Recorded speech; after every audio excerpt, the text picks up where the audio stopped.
Hey, I'm Edwin Proper from Proper Growth, and I had the privilege of attending and documenting the 2025 Lean Leadership Summit. Our first speaker is Paul Akers, who talks about the history of the summit. There are two really key takeaways at the end, so enjoy. Okay, so I want to start off by just giving you a little history of the summit so everyone kind of understands the background of why we're here. This is in beautiful Washington. I like to hike a lot by my house. And so the history of the summit. So this is what happened. So back in 2014, FastCap was building its new facility. And we were doing quite well, obviously, with Lean. And people started calling me just nonstop, asking me questions about what do we do? How do we build this Lean culture? How do we do it? And, I thought to myself, I need to have these people up to my facility. And I was getting crazy questions like this guy. I'm just looking here. This guy sent me this picture. This is what his wife did to him and his child. They interpreted this as lean. And I said, okay, we got to show you what a lean culture looks like. So at the same time, I was getting a lot of questions, there we go, from construction companies all over Western United States, basically from Colorado to California. Lots of construction companies were interested in some of the biggest ones like Turner Construction and Dawson Construction. All these huge construction companies were contacting me and say, hey, we want to do what you're doing. It makes sense. So because they were in similar industries, I said, well, maybe I should just have you guys all up at one time. I said, I'm going to invite all these construction companies up to FastCap for a one-day trip, and they would come and see our culture and everything and just basically expose them to what we were doing.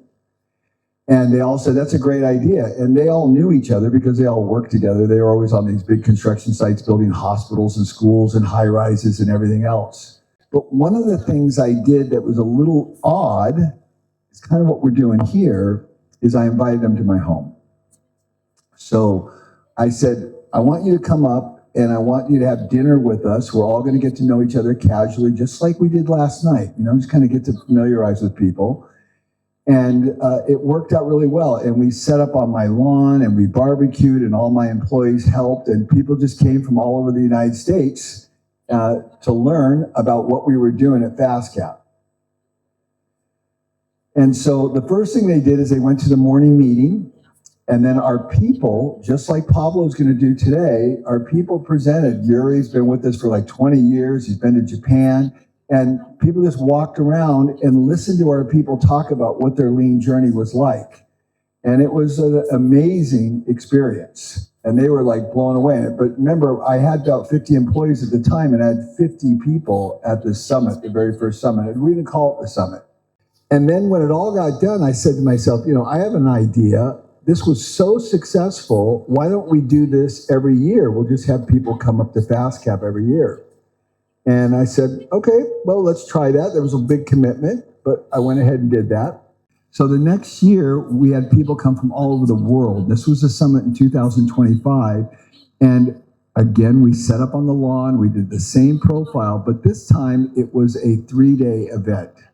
We had an evening at my house and then FastCap 2 days. But this time I let all the people that came from all over the world that were already doing 2-second lean make a presentation. And it was really cool. We had a big screen TV like this and people presented and it was incredible. All different people, Walters and Wolf came. We had people from Israel come. We had people from Japan and it was just unbelievable, the number of people. And everybody presented about their lean journey. So we were learning together, very much what we're going to do today. So that everyone presented. I'm just clicking there. And Felipe, you remember this, Felipe? You remember? You were a little younger there and you did it. And it was pretty cool. You're talking about all your people and all the different people that work for you. And so we had a great time. This is upstairs at FastCap. And we cleaned the toilets, of course. Everyone had to clean the toilets. That was part of our whole thing. And then the morning meeting. And then after that, then we did the 3S'ing together. And then everyone presented. And then Thomas Reiner. Anyone know Thomas Reiner, the lean farmer? He's an amazing guy. He wasn't able to make it this time. He had some family stuff come up. But he was going to go. So everybody presented. And we had, this guy was amazing, emergency reporting in the software industry. So people are always saying, well, it's for manufacturing, but he makes emergency software for fire departments. And he presented how successful 2-second lean had been for him. So it was an interesting format, and it worked really well. And then what we did, which was interesting, is the last day, we went on a hike, and we just kind of had a fun little time together. We went up to the mountains of Washington, and that's kind of what we're doing this time. We're going to Iguazu Falls. This is kind of the way the whole thing happened. And we had a great time hiking up in the mountains together. And then Ashley Bailey says to Greg Glebe, hey, we should do this, but not at FastCap next year for the second year. We should do it all different places all over the world. And Ashley said, Greg, I think you should be the next guy to do it. And Greg's going, no way. And so Greg basically volunteered a little bit with reticent to say, okay, we would do it. And we moved to Fort Collins, Colorado. And that was where the third summit was held. So that kind of gives you a background how it all started. And basically, Ashley challenged Greg to do it. And that's when the ball started rolling. And here we are in Argentina today. So we're in Cordoba. We go up to the United States. We did it twice up here in Bellingham.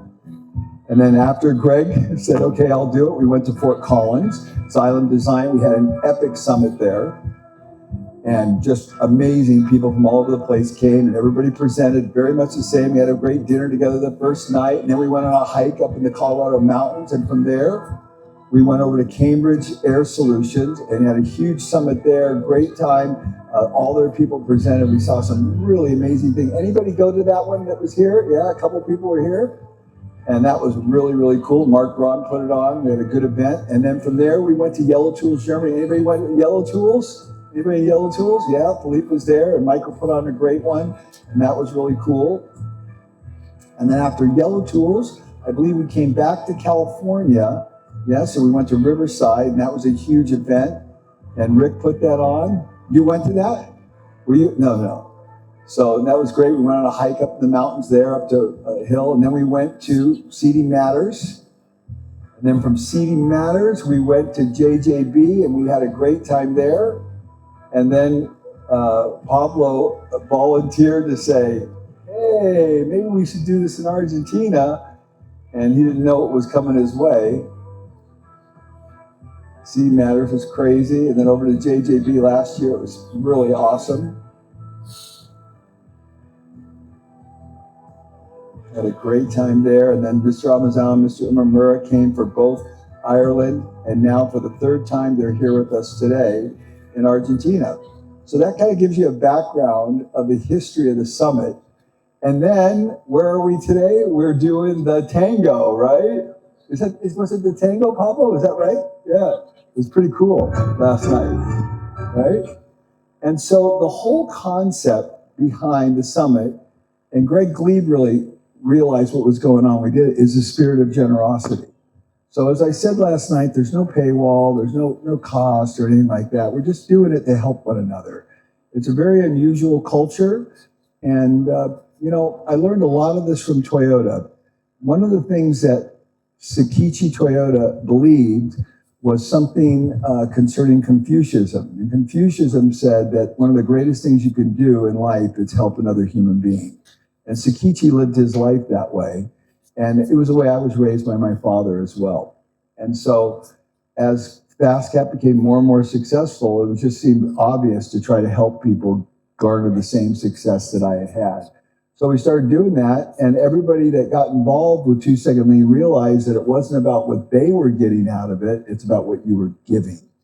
And that was a very important concept to understand what we're doing here. We're really just trying to help one another grow and, loving your neighbor as yourself, if you will.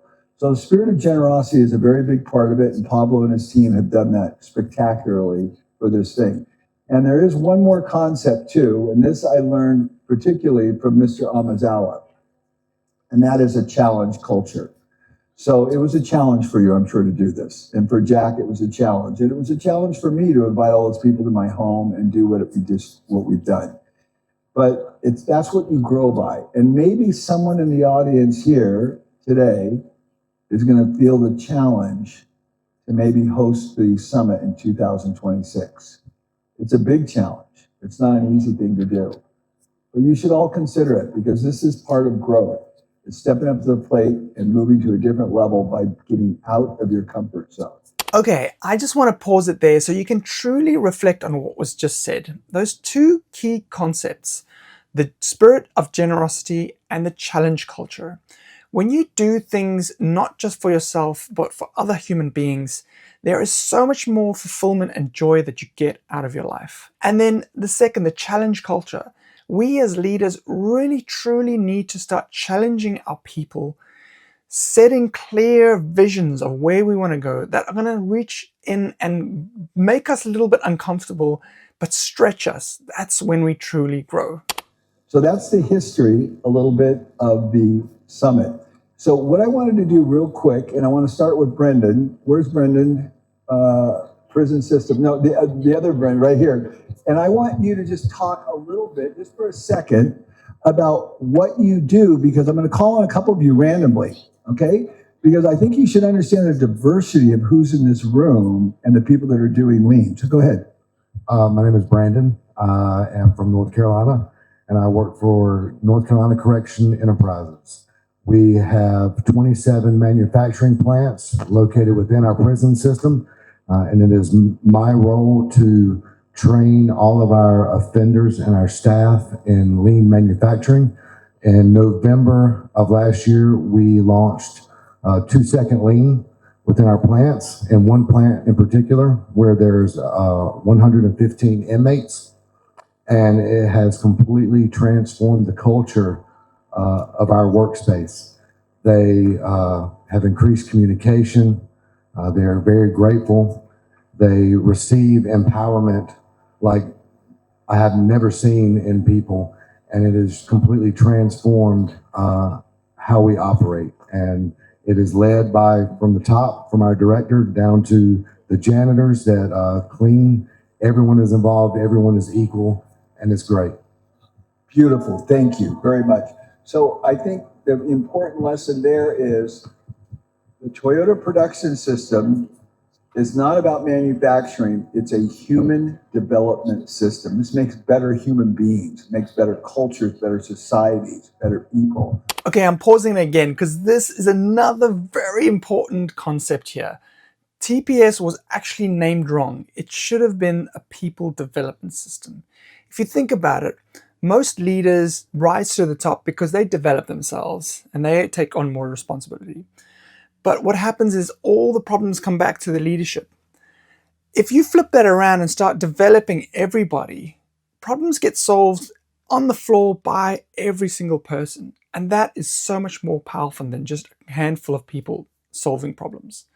That's why it's called a people development system. I think that's very, very important. Brendan, I'll let you go ahead and go next. Tell us about what you do real quick. So we are in Omaha, Nebraska, and we build electrical control panels. So like on most of Pablo's machines where the power goes, that's what we build. So we do a variety from very, very simple to very complex. And how long have you been on your journey real quick? We are 5 years and 3 5 months. years, wow, okay. Dustin, you're next. You didn't know I was gonna call on you, but I am. So I'm not sure what that was. Dustin, I'm with Hunter Trim and Cabins. We're from Fort Worth, Texas. We've been doing lean almost 12 years. We've been doing this for a little while. Long time. We're in the similar space than you guys. We have a little bit different product mix. Yeah. Very cool. Okay. And Felipe. I don't know. Maybe that's me. I'm Felipe from Portugal. We have a countertop business in granite and ceramics, and we've been doing lean for more than 10 years. We started in 2015. And how's it going for you now? Really good. Good. Finally, after 10 years, Yeah. we are getting to the point where we're starting like things really going on. Yeah, Felipe and I were talking about that last night. It takes 10 years to really get good at something. It's a statistical fact. It takes 10 years. So Yeah, and it took us 10 years to see a huge business opportunity without scrap material. It's one of our biggest problems, and it's a problem for every other granite factory, and we'll probably turn it into a big business. Very cool. Okay, great. Andrew, where's Andrew? Kind of good. Skip around the world here. Hey, I'm Andrew, the battery guy. Those of you that had a chance to speak to me, so we service batteries around the UK and Benelux for forklift trucks. Toyota is one of my biggest customers. So we started Lean 2 years ago, Jack's place last year. And my journey is really about flowing to the customer, because we've had rapid growth since I started the company in 2011. Rapid in relative terms. So we go from employees 1 to 140 now. And what's happened is the dilution of focus on customer. And that also comes alongside with diluted culture. So we've got lack of community in the field service engineers and things like that. What Lean allows us to do is to focus back on the customer, on the company, and on the community. So that's what we're doing. And what I'm realizing even this morning is that this is also expanding beyond juice. So in the sense that Toyota are recognizing our journey that we're on, and they're working with us on Genshin Genbutsu's Kaizen sessions to improve how we can work together to improve our flow to their customer. So it's been an incredible journey, but I take the point on the 10-year, Filippo, but after 2 years, our transformation has been incredible already. So Andrew, I'm just curious for you, because you've been at it for about 2 years, what would it be like if you would not have learned about this and you were still going back in the old way? No BS, no bullshit, light and day.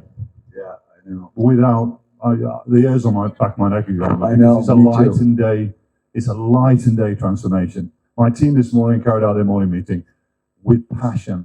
We call it a campfire session. So we're learning about what we went wrong yesterday. How can we repair it? What can we do to make it better? We have failed our businesses visiting places like this. Our engineer will rock up here at this door on a scheduled intervention for a forklift, yeah? Was he booked in? Was the job identified as a serial numbers? These kind of things. And we failed a visit.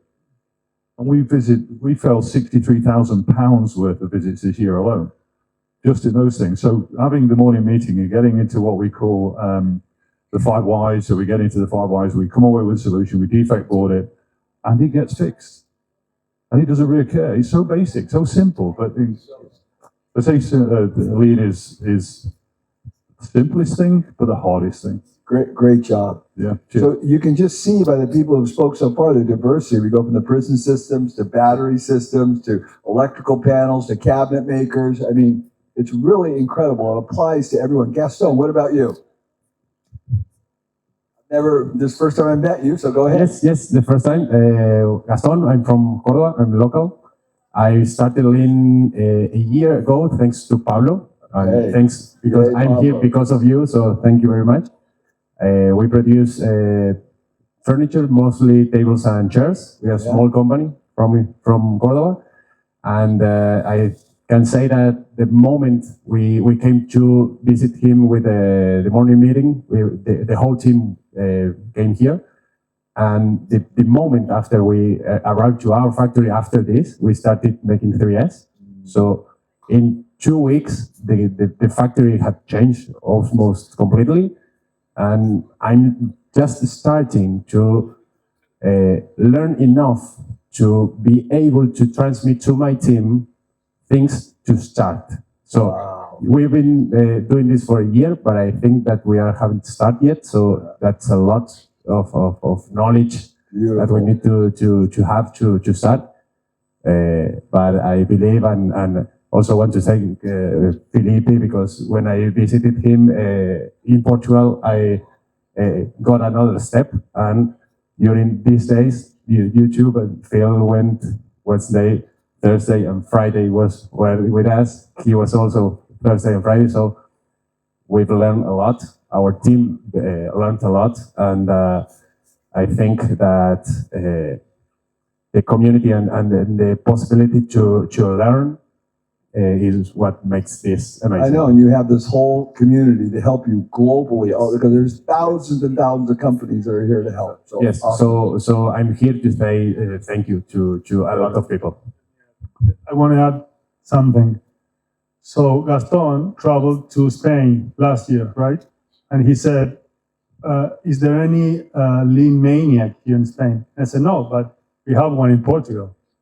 So he went to Portugal, and tell us what Felipe did.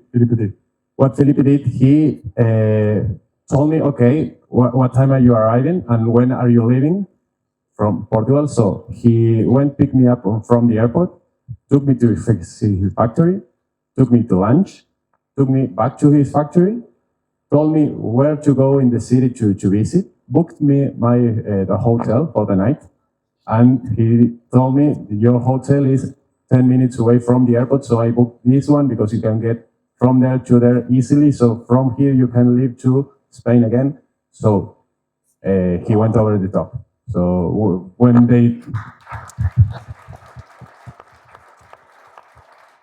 so having him here and having him inside my factory and my showroom, knowing that I'm small and I am starting, it's something to show the generosity and the humble. Beautiful. For somebody that's 10 years with this, and I'm just starting, and the time is amazing. Thank you very much. You're welcome. And I would just like to add that what I did for Gaston, Paul already did for me 10 times over, and many others already did. I'm blown away by the generosity of the whole community, and we are just paying it forward. I did just what I had to do. It's like, it's nothing. Yeah. We all do it for each other. Beautiful story, and thank you for it. Yeah. It's the least how couldn't I? How couldn't I? You've been traveling 28 hours. How couldn't I get up and pick you up from the airport for 20 minutes? So now, Pablo, see how you can relax. You're amongst family. We're here to help you and support you. You have nothing to worry about, okay? I just wanted to point it out because it's a great story.